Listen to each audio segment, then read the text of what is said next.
Hi everyone, in this lesson we're going to look at chemical formula, we're going to talk about equations and how we write a chemical equation, and we're going to talk about the conservation of mass.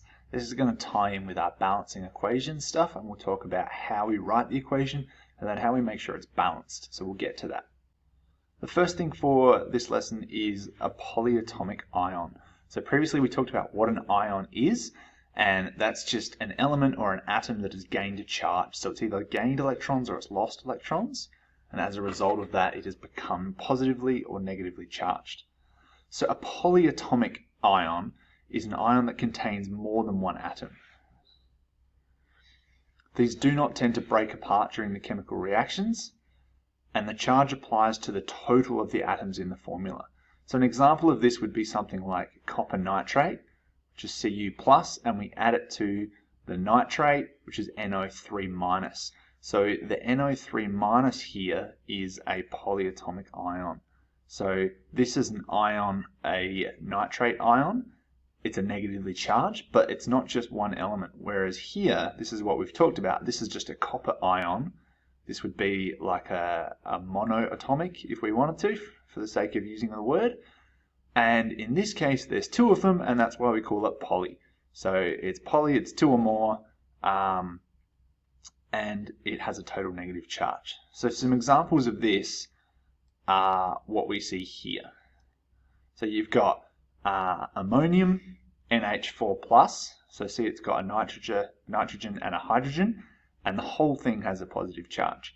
We've got a nitrite, which is an NO2-, nitrate, NO3, hydroxide, which we'll see a lot, OH-, cyanide, Cn-, so on and so forth. So you can see all of these things are combinations of two or more atoms, or two or more elements. So, iodine and oxygen here, the iodate, but overall, they're combined to have a negative charge. So in this case, we can't talk about what is the charge of the iodine ion, in this case, or the oxygen ion. They are virtually one thing. We think of it as this new thing with an overall charge of -1. So now we're going to look at naming ions. A positive ion is named as the metal with the word ion added to it. So for example, we take something like sodium ion and a magnesium ion. So we've got the metal, we add the word ion to it. And these are the positives. So sodium is going to become positive, magnesium is going to become positive. A negative ion is named with the ending of the element name removed and swapped for an "ide." So an example of this would be something like nitride and fluoride. So this was obviously nitrogen and fluorine, and in this case it became a negative ion. So what we've talked about previously, we would take nitrogen, look at the periodic table, figure out its electron configuration. Oh, it's gained electrons, therefore it became a negative ion. So now we know if it was combined with something and we wanted to name it, the nitrogen would always become the nitride. On the flip side, something like sodium we would look at on the periodic table and it loses electrons, so it becomes positive. Therefore, the thing that becomes positive, we just add the word ion to it. So sodium ion, and then nitrogen becomes nitride. So these are some of the naming rules. Here's another table with some examples. So this is a lot of the polyatomic ions we looked at last time. But notice how the naming system works. So we've got the nitride and fluorides. So here you can see a hydroxide. So this would have been a hydrogen, and it has obviously, we've got an ide, so it obviously became the negative. So it became a hydroxide. What else have we got? We've got a sulfite, a little bit different, not what we're talking about, peroxide. So we've got the ide, and you can see that it's negative. So this is some of the naming concepts that we use. How do we identify what kind of a compound we've got though? An acid, for example, generally begins with an H. Not always, but in a lot of cases it begins with an H in its formula. So some of the ones that we'll use very commonly in science, in year 10, and if you continue into year 11 and 12, things like hydrochloric acid. So it's HCl. So you can see that it's a chlorine and that hydrogen starts in its name. So it's kind of like a hydrogen chlorine, similar to its name, a hydrochloric acid. Another common one that we use is nitric acid. Again, see how it starts with an H? We've got the N there for the nitrogen part, and in this case it's an NO3, so it's a nitric acid. We've also got sulfuric acid, another very common one, H2SO4. Don't worry too much about those numbers just yet, but again, you can see it starts with an H, it's got the S in it for sulfur, and that's what it's named after, so it's a sulfuric acid. We've also got a phosphoric. We won't see this as often, but follows the same naming rules. Starts with an H, and it's more or less named after the second letter, the main element, the phosphorus. What about if we want to look at a base though? So we know that acids generally start with an H and they're more or less named after the main element in the middle of them. A base is often a metal hydroxide. So an example that we would use is something like sodium hydroxide. We could also use potassium hydroxide, magnesium hydroxide, calcium hydroxide. So see how they all have a hydroxide in their name. That's often a giveaway. Anytime you see this hydroxide, we're generally talking about a base.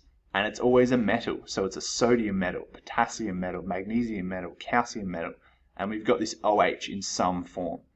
So there are your two giveaways. The hydroxide in the name, or it has an OH in its equation. So if it ends in an OH, you can be sure that you're dealing with a base that starts with an H. We're more or less dealing with the acids. What about a carbonate though?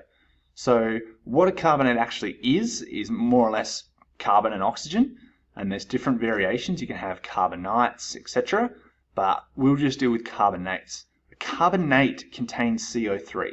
So if you see any formula that has a CO3 in it, it's generally a something carbonate. An example that we'll use is something like sodium bicarbonate. And this is just baking soda. This is the proper name of baking soda. But you can see we've got the CO3. So the CO3 tells us that it's a carbonate. And then if we looked at the front, we can say, well, what's it made of? It's got this thing, which is Na, sodium. I don't really care about the hydrogen in this case. And I've got a carbonate. So I can assume that it's sodium carbonate. And in this case, it's a little bit tricky. It's actually a bicarbonate.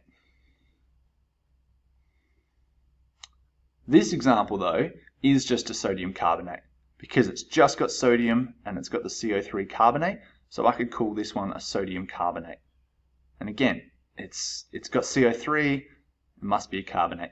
Obviously the name makes it a lot easier. As soon as you see carbonate in its name, you know it's a carbonate, but you'll sometimes just be given an equation like this and say, what would you name this? And you would say, well, it's got sodium and CO3 tells me that it's a carbonate.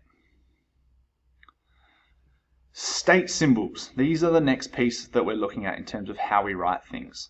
So the state symbol tells us what physical state the chemicals are in. For example, we could have solid, liquid, gas. Aqueous just means it's a solution in water, so water is added to it, things like that. So often you'll see these little notations written, and it's really just to tell us what kind of substance are we dealing with. It's important to know if we're talking about a solid particle, a liquid, a gas, or something that's dissolved in water. And that's really all these things are for. They're almost like a little key to tell you what kind of state the substance is in. An acid and a base solution are always aqueous. They always contain water. Acids and bases are made up of water, so we cannot have a non-aqueous acid or base.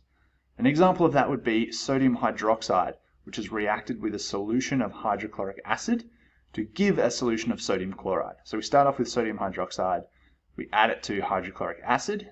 So hydroxide, we've got a base, hydrochloric acid, we've got an acid, and it gives us a sodium chloride solution in water. So here we had solid, sodium hydroxide solid, hydrochloric acid was aqueous, it's got water in it, produces this sodium chloride, which is still aqueous, so it's in water, and it produced water, H2O, which is a liquid form. So the states, that's all it is. It's just telling you, have we got frozen H2O versus liquid H2O? Have we got water vapor in terms of a gas, etc. Now we want to look at word equations. A chemical equation tells us which chemicals reacted together, which we call the reactants. So not particularly creative. The things that reacted are the reactants, and the new chemical that was made in this is called the product. So the thing we get back is the product, the thing that we make it with is the reactants. The simplest type of equation that we can start with is the word equation. And an example of this is just sodium plus chlorine goes to sodium chloride. This is what we call a word equation. On the left, you can see the things that we combined, which are our reactants. And on the right, we have the thing that was made, which is the product. So there's a couple of rules that we have to follow when we do this. Firstly, all of the reactants go to the left of the arrow, and all of the products go to the right. So the arrow is always pointing in this direction. It must point from reactants to the products, which sort of suggests what's happening. Your products don't then become reactants. That never happens. And it must always be an arrow. So we never write equals, because otherwise that tells us that I can add two things and that's exactly the same as the thing I get. And that's not true. That suggests that you can go both ways. It also suggests that they're actually the same thing. And the product is not the same thing. It's generally a completely different substance. So there's your main rule. Reactants on the left, arrow points from reactants to products. Now if we look at symbols and notation, we have these big numbers in front of an equation, and this would be a chemical equation, not a word equation. We've got these big symbols, these big numbers. These are the coefficients, just like in maths, the coefficient of H. This tells us that we have two lots of whatever it follows. So in this case, I have two lots of H2. Not just two lots of H, I have two lots of H2, the entire thing. I could draw some brackets on either side of this whole thing, and that would tell me that I've got two lots of that. No coefficient here, so just like in maths, if we don't have a coefficient, we assume it's just one. I have one lot of this whole thing, two lots of this whole thing, and I've got two lots of this entire H2O molecule, not just two H's. So that's the coefficient. The subscript, sub meaning lower, so sub at the bottom, the subscript tells me how many of the thing that's attached to that I have. So in this case, I have two lots of the H, two lots of the O, two lots of the H. It only affects the thing that comes before it. So these two are linked, two lots of H, but I also have two lots of the entire thing. So here you would say, well, I've got two of this, but I've got two of the entire molecule. So therefore I would have four hydrogens, and in this case I would only have two oxygens because it's only one here. So this tells us how many of each thing we've got. This is very important, and when we talk about balancing equations soon, you'll see why. But it's extremely important to know how many of each thing we've got. In this case, the coefficients tells us that we have two entire water molecules. So if a water molecule was like a droplet, this says we've got two droplets. But the subscript tells us that each droplet is made up of two hydrogens and one oxygen. And that's how we need to know the difference, and that's why it's important. In this case, how many hydrogens would I have for H2SO4? Hopefully you would recognize that there's two. What about the oxygens then? How many oxygens have I got? Again, same sort of subscript. Hopefully you recognize it's 4. In this case, with two lots of HCl, I would have two lots of the entire molecule. So I've got two lots of hydrogen and two lots of chlorine. In this case, I want you to have a think about how many of the following things do I have. So in the first example, I've got two lots of NaCl. Have a think about how many sodiums, how many chlorines. In the next one, C8H10N4O2. Have a go at telling me how many of each of those, how many carbons, how many hydrogens, nitrogens, oxygens. Let's start with this. This is what they are. In this case, how many sodium atoms have I got? You should be able to recognize that I have two, because I've got coefficient, two of the entire thing. There's only one of the sodium in the molecule, and I've got two molecules, therefore I have two. This is the chemical equation for caffeine. How many nitrogen atoms are in caffeine?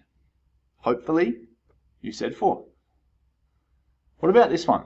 This is glucose. C6, sorry that's obscured, H12O6. How many oxygen atoms are there? There are 6 here in the one molecule, but I have two molecules. So there are actually 12 in total. And the last one is not actually a real thing. This is barium and two sodiums. It is just banana. So nothing to do there. That's just a joke. Alright, the good stuff. Balancing equations. This is really important to ensure that we don't break physics, and do some weird and wonderful thing, but also it helps us understand what's going to be made as a reactant from the reactants and what's going to be made as a product. The first thing is that in a chemical reaction, or when we write an equation, we cannot create or destroy mass. Exactly like in physics when we said that energy has to be conserved, you cannot create or destroy energy. This is the exact same concept. This is that conservation rule. So we cannot create or destroy mass. Exactly like in physics, and it applies in a lot of other scientific subjects as well, this conservation law. What this means is if I start off with 2 oxygen atoms on one side of the equation, I mix them together, I cannot just not have 2 oxygen atoms on the other side. I can't destroy them, and I can't just create oxygen from nothing. If I could, that would be amazing. I'd be guaranteed a Nobel Prize, and I could probably retire on the money that I would make from it. But unfortunately, we can't. So whatever I start with, I have to end up with. An example of this. If I had 2 hydrogens, and I combine it with 2 chlorines, on the right hand side I have HCl. That's what's made, hydrochloric acid. But look at how many of each thing I've got. I started with 2 hydrogens, 2 chlorines. On the right hand side I've only got 1. So this equation is telling me that I somehow destroyed hydrogen and chlorine, which is not possible. So how could I fix it? I would either use a superscript or a subscript. And in this case, I would use the superscript, or I should actually call it the coefficient, and I would put that in front. So if I just chuck a big 2 here, now I've got 2 lots of HCl, which means I've got 2 H's, 2 Cl's, and that's perfect. That's exactly what I wanted. What about in this example? I combine aluminium with hydrochloric acid, and I get aluminium chloride plus hydrogen gas. Is this balanced? Another way that you can do this, if it's easier, is list everything that you've got. So create a little table for the left and the right hand side. So I've written down aluminiums I had 1, hydrogens I had 1, chlorines I had 1. On the right hand side, 1, 2, 3. So aluminium is happy. I haven't created or destroyed it. Somehow I've created a hydrogen, and somehow I've created 2 chlorines. So what do I need to do? I need 1 more hydrogen on the left, and I need 2 more chlorines on the left. So now from here, I need to figure out, how can I do that? Well, if I chuck a 3 here, the chlorine on both sides is happy, but not the hydrogen, because now I've got 3 hydrogens and only 2 on the other side. And there's no way that I can make the hydrogen happy, so I need to change the 3. I can't do 1.5 on the other side or anything like that. That's not going to work. So I scrap that. In this case, this is where it gets trickier. I need to think of a multiple that I can use. So what if I was to use something like 2 lots of AlCl3 on the right hand side? Now I need to balance the left hand side chlorine by adding a 6, because I've added 2 on the right, but there was Cl3. So I've actually now got 6 on the right hand side.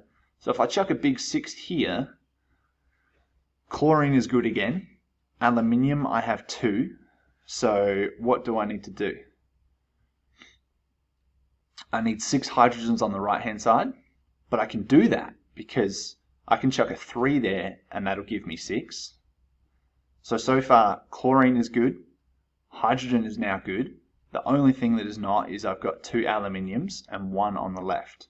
So I just chuck a 2 on the left and everything is balanced. This is the hardest possible style of balancing equations you'll see, where it's not as simple as just chuck a coefficient in front. I have to try and think of multiples and combinations that aren't always obvious. And sometimes it's just trial and error. If you want, I do recommend using this style where you just write tables and then try and figure out, okay, how do I add 1 more hydrogen? How do I add 2 more chlorines? And go from there. That's a really good way to do it. Another thing to make a note of that's extremely important is I cannot add subscripts. I cannot change this to an H3 and say, oh, well, that's perfect. Now I've got 3 hydrogens and 3 hydrogens, because H2 is a thing. H2 is hydrogen gas. It only comes in that form. So I can never put a subscript on something. I can only change the coefficients. I can have more or less of a molecule, but I cannot change the structure of the molecule itself. So I can't do Al subscript 2, because that implies you've got two aluminium elements stuck together, and that doesn't happen. But I can have two lots of each of that element. So have a go at this. I will give you a few seconds before I show the answers. So pause the video, have a go at doing some of these problems. This is going to be really good practice, and we're going to need to do this a lot because this is a big part of the course. So have a go at these ones. They get gradually harder as we go. Pause it now, and I'll reveal the answer in a couple of seconds. Okay, so first one. Hopefully you had 2 lots of Na and 2 lots of NaCl, and then everything is balanced. For the second one, we just have a 2 and 2 again, 2 O2s, 2 H2Os. Third one, 2, 2, 2, balance everything out. And the last one was a 4, 3, 2. So that was a little bit trickier to find that combination of a 4, a 3, and a 2. This concludes the lesson on conservation and writing equations. Make sure you take notes and write down those rules for how to write an equation, the subscript and coefficient and what they mean, as well as those balancing rules, and have a go at that. For the rest of this lesson, there are some worksheets available on OneNote, and they will give you practice at this balancing equation. So there's quite a few. Some of them start off with words and just balancing out a word or writing a word equation, and then they expand into those chemical equations that we just did in the video, and they increase in complexity. So make sure you have a go at those. They're one of those things that the more you do, the better you get, just like maths. Practice makes perfect. Have a go at that. I'll see you next lesson.